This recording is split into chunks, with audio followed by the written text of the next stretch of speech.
बिहार के किशनगंज में एक कपल जिनकी शादी नहीं हुई थी, वो अपना क्वालिटी टाइम स्पेंड कर रहे थे एक कमरे में। लेकिन वो नहीं जानते थे कि अक्टूबर 2025 में सुबह सुबह कुछ ऐसा होगा जिनसे उनका ये प्राइवेट मोमेंट खराब हो जाएगा, और उसके बाद जो उनके साथ होगा वो उन्होंने कभी एक्सपेक्ट भी नहीं किया था। ये उनके ज़िंदगी का इनफैक्ट ब्लैक डे होने वाला था।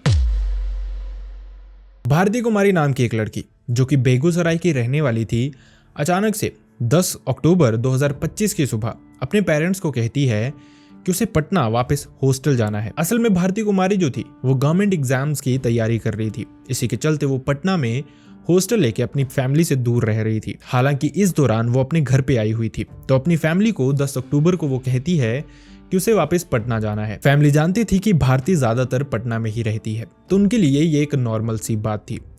लेकिन जैसे ही भारती जाती है, 1 से 2 दिन के बाद ही फैमिली की बातचीत भारती से होनी बिल्कुल बंद हो जाती है। जब भारती के आसपास के लोगों को, इनफैक्ट उसके कुछ फ्रेंड्स को हॉस्टल में कॉल करके पूछा जाता है, तो पता चलता है कि भारती वहां पे है ही नहीं। तो आखिरकार भारती के साथ हुआ क्या था, यही जानने के लिए उसकी फैमिली बहुत परेशान थी। इसी के चलते वो बिना देरी किए पुलिस स्टेशन जाते हैं और एक कंप्लेंट लिखवाते हैं भारती के मिसिंग होने की। हालांकि इस समय बिहार में इलेक्शन का टाइम चल रहा है, इसी के चलते पुलिस वाले इस तरह के मैटर्स को ज़्यादा सीरियसली नहीं लेते, या फिर ये कहीं कि सीरियसली लेते हैं लेकिन उस तरह से इन्वेस्टिगेट नहीं कर पाते, क्योंकि इलेक्शन ड्यूटीज बहुत सारे पुलिस वालों की लगी होती है एट द मोमेंट। पुलिस वाले भी इसी तरह से मामले को समझते हैं और मामले की जांच शुरू कर देते हैं। देखते देखते 1 दिन बीतता है, 2 दिन बीतते हैं, लेकिन पुलिस वालों को कुछ पता नहीं चलता। फैमिली पीछे बहुत ही ज्यादा परेशान थी। लेकिन इसके बाद देखते देखते दिन आता है 15 अक्टूबर 2025 का, जब पुलिस स्टेशन में एक कॉल आती है। कॉल पे बताया जाता है कि बेगूसराय के ही खेतों में एक लाश मिली है, संदिग्ध लाश, जिसकी हालत खराब है और देखने से लग रहा है कि इसकी मौत 1 से 2 दिन पहले हुई है। अब ये सुनते ही पुलिस वाले वहां पे पहुंचते हैं। जब ये लाश देखी जाती है, चीजें मैच की जाती हैं, तो पता चलता है कि ये लाश शायद भारती कुमारी की ही है। फैमिली को बुलाया जाता है। कुछ चीजें जो उनकी समझ में आ रही थी उनको देख के पता चलता है कि ये लाश सच में भारती कुमारी की ही है। बात कंफर्म हो जाती है, लेकिन जानने वाली बात ये थी कि आखिरकार ये खून किया किसने था और क्यों आखिरकार भारती की लाश वहां पे पड़ी हुई थी। अब सब कुछ क्लियर हो गया था कि मरने वाला आखिरकार है कौन। इसी के चलते भारती कुमारी के कॉन्टैक्ट डिटेल्स निकलवाई जाती है, जिसके बाद पता चलता है कि उसकी बात आखिरी बार उसकी माँ से ही हुई थी 11 तारीख को, जिसके बाद उसकी बात किसी से भी नहीं हुई। अब यहाँ से ये पता लगा पाना मुश्किल हो रहा था कि आखिरकार भारती को मारा किसने होगा। इसी के चलते पुलिस इसी कॉल रिकॉर्ड्स में थोड़ा और डीप जाती है, जिसके बाद पुलिस को पता चलता है कि जो भारती है उसकी बात एक अननोन नंबर से बहुत फ्रीक्वेंटली होती है। जब पता लगाया जाता है कि ये अननोन नंबर किसका है, तो पता चलता है एक शख्स के बारे में। इस शख्स का नाम था गौतम कुमार शाह। पुलिस को अब गौतम पे डाउट होने लगता है, क्योंकि वही एक लौता ऐसा नंबर था जिससे बहुत ज्यादा भारती की बातें होती थी। जिसके बाद पुलिस बिना देरी किए किशनगंज पहुंचती है, जहां पे गौतम कुमार शाह एक गवर्नमेंट टीचर था, और वो किशनगंज के ही मोतीहारा में doctor Bhimrao Ambedkar residential school में एक टीचर था। पुलिस गौतम तक पहुंचती है और उससे पूछताछ शुरू करती है, लेकिन वहां पे कुछ और राज, कुछ और भयानक चीजें खुलनी शुरू हो जाती हैं। गौतम पुलिस को बताता है कि जिस डेट की आप बात कर रहे हैं, जिस डेट को ये खून हुआ है, उस डेट को तो मैं स्कूल गया था। आपको यकीन नहीं होता तो आप स्कूल चल के देख भी सकते हैं। अब पुलिस वाले गौतम के साथ स्कूल पहुंचते हैं। वो देखते हैं कि रजिस्टर में गौतम के सिग्नेचर थे, सीसीटीवी में गौतम स्कूल में ही था। इनफैक्ट बच्चों से पूछा जाता है, टीचर्स से पूछा जाता है, तो वहां पे ये पता चलता है कि गौतम सब बच्चों का फेवरेट टीचर है। इनफैक्ट उसने आज तक किसी भी बच्चे से ऊंची आवाज में बात तक नहीं की, और टीचर्स के साथ भी उसका बिहेवियर बहुत ही ज्यादा पोलाइट था। अब जो ये चीज हुई थी, यानी कि खून हुआ था और जो सस्पेक्ट उनके सामने था, वो दोनों मैच नहीं कर रहे थे। खून करने वाला इंसान एक तरफ बहुत निर्दयी लग रहा था, लेकिन वहीं दूसरी तरफ जो गौतम था वो एक बहुत पोलाइट टीचर था। अब पुलिस की समझ में नहीं आ रहा था कि आखिरकार वो करे तो करे क्या, लेकिन कहीं ना कहीं शक की सुई घूम घूम के गौतम पे ही टिक रही थी। इसी के चलते पुलिस अब एक और हथकंडा अपनाती है। जो कॉन्टैक्ट डिटेल्स उनके पास थी, गौतम की, भारती की, दोनों की, वो उनकी लाइव लोकेशंस चेक करना शुरू करते हैं। जब वो देखते हैं तो लाइव लोकेशंस दोनों की मैच कर जाती हैं इंसिडेंट के दौरान की। मतलब जब भारती किशनगंज में थी और उसके बाद जब उसकी लाश बेगूसराय पहुंचाई गई थी, या फिर जिंदा वो बेगूसराय पहुंची थी, उस समय भी दोनों की लोकेशन सेम ही जगह की बता रहा था।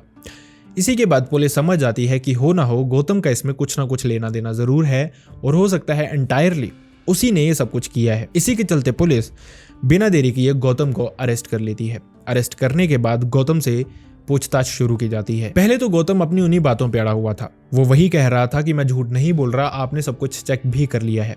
लेकिन इसके बाद पुलिस जब लाइव लोकेशन की बात उसके सामने लेके आती है तो गौतम वहां पे टूटता है और वो एक सच बताना शुरू करता है। ये सच बहुत भयानक था, बहुत अजीब था, लेकिन हो सकता है ये सच जानने के बाद आपको भी गौतम के लिए बुरा जरूर लग सकता है। गौतम ने बताया वो और भारती पिछले कुछ सालों से रिलेशनशिप में थे। भारती पटना में ही अपनी प्रिपरेशन कर रही थी गवर्नमेंट एग्जाम्स की और इसी के चलते काफ़ी सारे उसके खर्चे थे, उसकी जो मूवमेंट थी, उसको जो चीज़ें चाहिए होती थी वो उसको गौतम ही लाके देता था, क्योंकि गौतम एक गवर्नमेंट स्कूल टीचर था और उसकी इनकम काफ़ी अच्छी थी। इसके अलावा दोनों का मिलना जुलना भी होता रहता था। गौतम कभी पटना जाता रहता था तो कभी कभार भारती किशनगंज आ जाया करती थी, लेकिन इसी सब के दौरान उन्हें मिले काफ़ी टाइम हो गया था। इसी के चलते गौतम भारती को अपने पास बुलाता है, कहता है कि 10 अक्टूबर के आसपास तुम यहाँ पे आ जाओ, हम 2-3 दिन घूमेंगे आराम से, और उसके बाद वो उसको वापस पटना छोड़ देगा। भारती इसी के चलते घर पे बताती है कि उसको नोट्स लेने हैं, उसको कुछ प्रिपरेशंस करनी है अपने एग्जाम्स के लिए, इसी के चलते वो पटना जा रही है। लेकिन पटना के बहाने वो गौतम के पास पहुंचती है, जिसके बाद भारती और गौतम दोनों काफ़ी घूमते हैं 1 से 2 दिन। लेकिन इस सब के बाद डेट आती है 13 तारीख, और इस तारीख तक गौतम भारती को अपने साथ अपने उसी गवर्नमेंट क्वार्टर में ले आता है जो कि किशनगंज में था। अब वहाँ पे दोनों रात को रुके हुए थे, जिसके चलते गौतम की बहुत सुबह नींद खुल जाती है और पता नहीं उसके दिमाग में क्या आता है, उसने आज तक ऐसा कभी भी नहीं किया था। लेकिन वो भारती का फोन चेक करना शुरू करता है। भारती इस समय सो रही थी, इसी के चलते उसको पता नहीं चला और ना ही वो गौतम को रोक पाई। भारती का यह फोन गौतम के फिंगरप्रिंट से अनलॉक हो जाता था। इसी के चलते गौतम इस फोन को अनलॉक करता है और इस फोन को चेक करना शुरू करता है।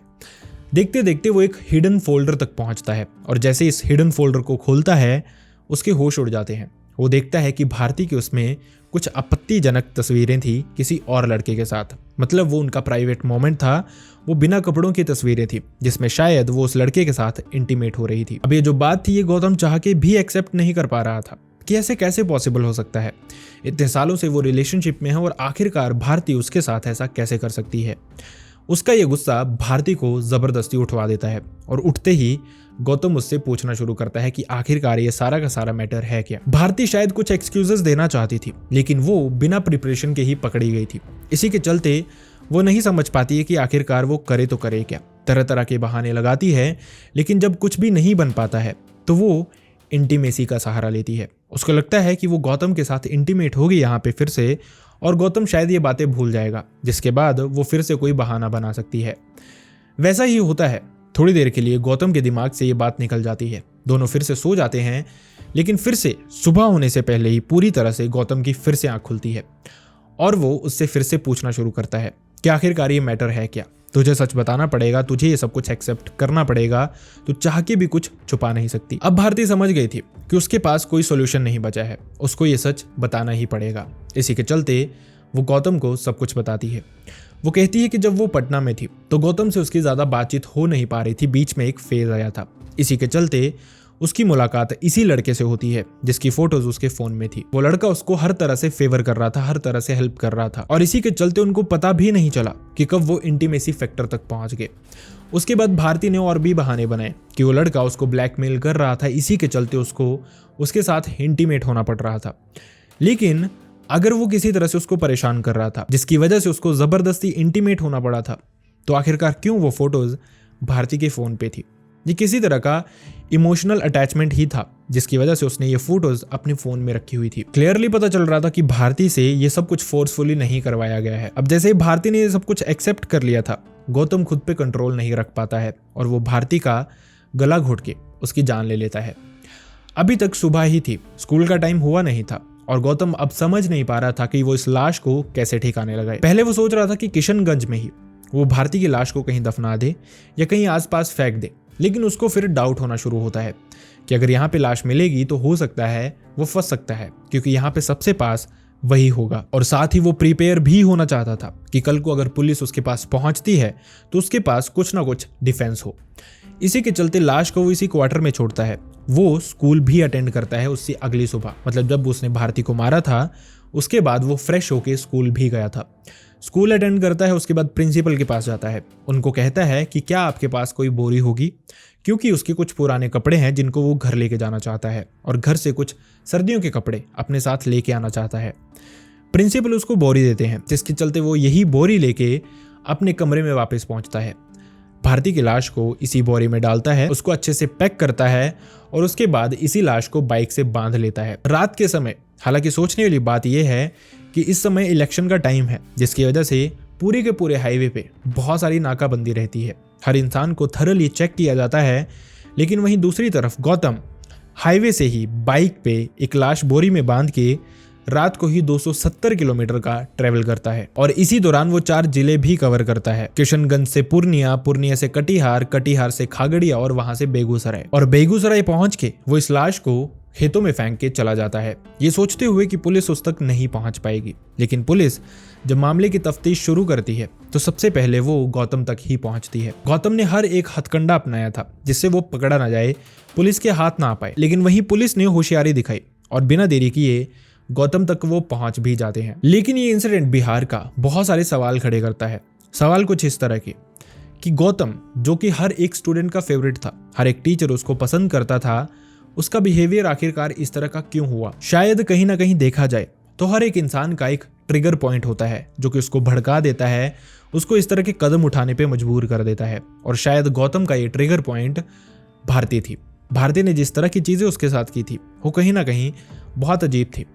कभी कभार जब रिलेशनशिप बहुत लंबे हो जाते हैं तो कुछ लोगों की फितरत ऐसी होती है कि वो एक पार्टनर से बोर हो जाते हैं और उनको लगता है कि क्योंकि उनकी शादी नहीं हुई है तो उनके पास फ्रीडम है किसी और इंसान से बातचीत करने की, और यही फ्रीडम भारती को लगा उसके पास भी है। लेकिन वहीं दूसरी तरफ गौतम बहुत सीरियस था उसके लिए। जब गौतम को पता चला कि भारती उसके साथ ये सब कुछ कर रही है तो एक शांत स्वभाव का टीचर इतना भड़क जाता है कि वो एक औरत का खून कर देता है। दुनिया में बहुत सारे ऐसे लोग हैं जो किसी से प्यार करते हैं तो पूरे दिल से करते हैं, लेकिन अगर धोखे की महक कहीं से आनी शुरू हो जाए तो वो जान लेने से भी कतराते नहीं हैं। और यही सच्चाई आज का इंसिडेंट हमें बताता भी है। एक तरफ थी भारती जिसकी सारी जरूरतें गौतम पूरी कर रहा था। उसकी एक्सपेक्टेशन सिर्फ एक थी कि भारती उसके साथ लॉयल रहेगी, और भारती उसके साथ लॉयल ही नहीं रही।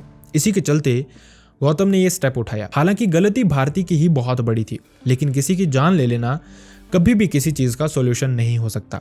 बेहतर होता गौतम भारती से दूरियां बना लेता या फिर शायद उसको चांस देता, क्या पता भारती सुधर जाती। लेकिन जो गौतम ने गुस्से में आके किया उसने उसकी भी जिंदगी बर्बाद कर दी। अब उसकी बाकी की जिंदगी जेल की सलाखों के पीछे कटेगी। इस तरह के इंसिडेंट्स यहाँ शेयर करने से हमारा मतलब किसी के भी इमोशंस को हर्ट करने का नहीं होता।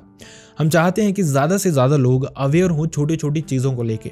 जो गलतियाँ लोग करते हैं, जिनकी जान चली जाती है, उनकी गलतियों से हर इंसान सीखे ताकि उनको ये भयानक चीज़ें अपनी ज़िंदगी में फेस ना करनी पड़े।